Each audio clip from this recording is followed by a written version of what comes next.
Adegan horor di film ini sangat berdarah-darah, termasuk menyembelih kambing dan mandi darahnya.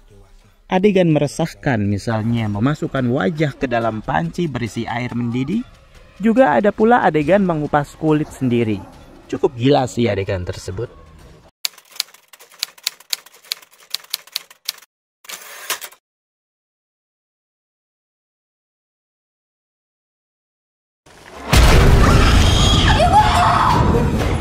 Salam sinema, sahabat sinemalogi. Di Ambang Kematian adalah film horor yang disutradarai Azhar Kinoy Lubis. Film ini dibintangi Taskia Namya, Tuku Rifnowikana, Wafda Saifan, Kinar Yosi, Giulio Parengkuan, Faras Fatik, Raya Adena, dan lain-lain. Di Ambang Kematian bercerita tentang Nadia, diperankan Taskia Namya yang keluarganya mengalami kematian-kematian tragis. Nadia kecil melihat kematian sang ibu saat tahun baru. 10 tahun kemudian, sang kakak menyusul. Itu semua terjadi karena sang bapak yang diperankan Rifnowikana menjalani ritual pesugihan kandang bubrah yang mengharuskan tumbal setiap 10 tahun sekali sebagai syarat. Nadia dan bapaknya berusaha mencegah itu semua terjadi dengan mengunjungi seluruh orang pintar di penjuru Jawa. Tapi syarat yang sangat berat itu membuat Nadia terus-terusan hidup di ambang kematian. Kalian bisa membantu kami dengan klik tombol Super Thanks di bawah video.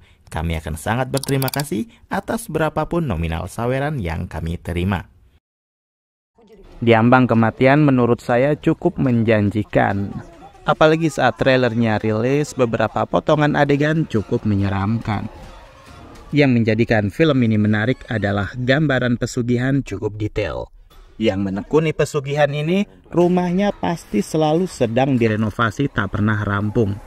Apabila sudah berhasil persyaratannya, bisnisnya pasti langsung berubah drastis menjadi maju dan berhasil. Belum lagi soal kamar khusus yang digunakan untuk melakukan ritual persembahan sesajen kambing hitam. Biasanya juga akan muncul penampakan-penampakan dengan ragam bentuk seram. Film Di Ambang Kematian berdasar kisah nyata yang diceritakan kembali oleh Zero Point lewat tweet akun Twitternya yang sudah dibaca 10 juta kali. Banyak yang penasaran dengan akhir kisah Nadia yang kabarnya menjadi tumbal ketiga tahun 2022 lalu. Salah satu kelebihan film ini adalah cerita yang padat meski rentang waktu cukup panjang dari tahun 2001 sampai 2022. Atmosfer mencekam yang dibangun dari awal hingga akhir film juga tetap konsisten. Rentetan jump scares cukup sukses berhasil menciptakan momen kaget-kagetan yang bikin jantung copot. Penampakan demi penampakan yang dimunculkan tidak terlalu norak. Meski ada satu momen penampakan yang bertubi-tubi, itu pun masih bisa saya maklumi. Film ini dibagi menjadi 3 periode cerita, yaitu tahun 2001-2002 saat kematian sang ibu, kemudian tahun 2011 hingga 2012 kematian sang kakak, dan tahun 2021 sampai 2022 di mana Nadia mendapat giliran teror hidup dan mati. Memiliki tone yang cenderung kelam, cocok dengan ceritanya sendiri yang mengenaskan. Ditambah adegan horor di film ini sangat berdarah-darah, termasuk menyembelih kambing dan mandi darahnya.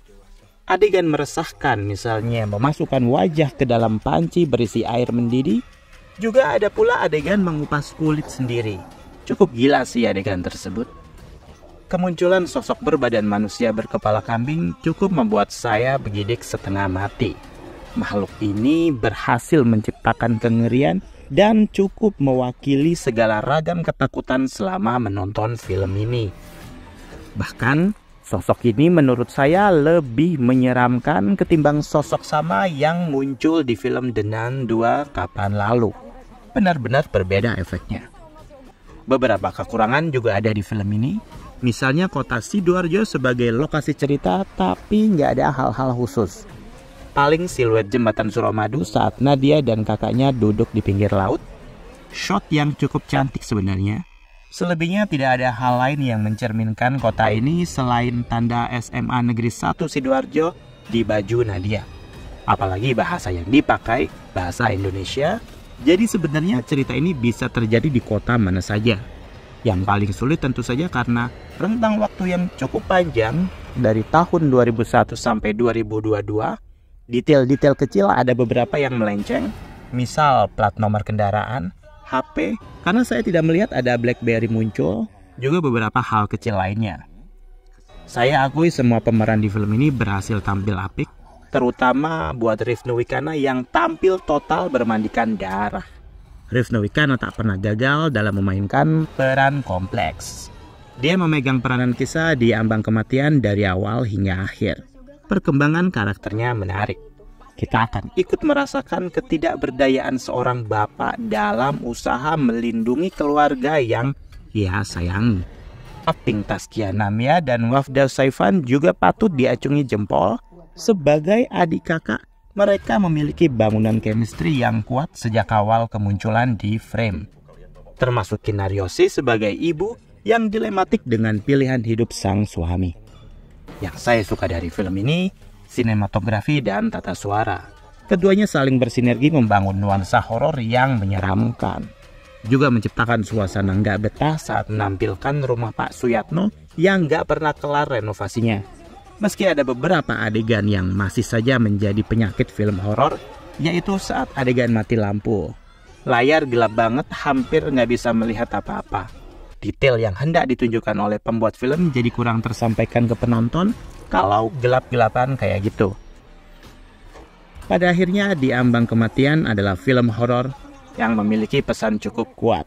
Mungkin sudah menjadi rahasia umum, yang namanya pesugihan pasti melibatkan tumbal-tumbalan. Sayangnya, mereka yang ditumbalkan itu biasanya orang-orang terdekat, orang-orang terkasih, orang-orang tersayang. Segala yang mencari sugih dengan cara instan itu pasti banyak jeleknya. Di Ambang Kematian asik ditonton untuk yang mencari serem seru-seruan, juga yang mencari drama haru. Film ini dieksekusi dengan baik meski ada kekurangan sana-sini. Demikian video reaksi dari film Di Ambang Kematian yang tayang di bioskop. Silakan like, komen, dan subscribe kanal ini. Cek juga akun-akun media sosial Sinemalogi. Dan jangan lupa bersinema dahulu, berbahagia kemudian.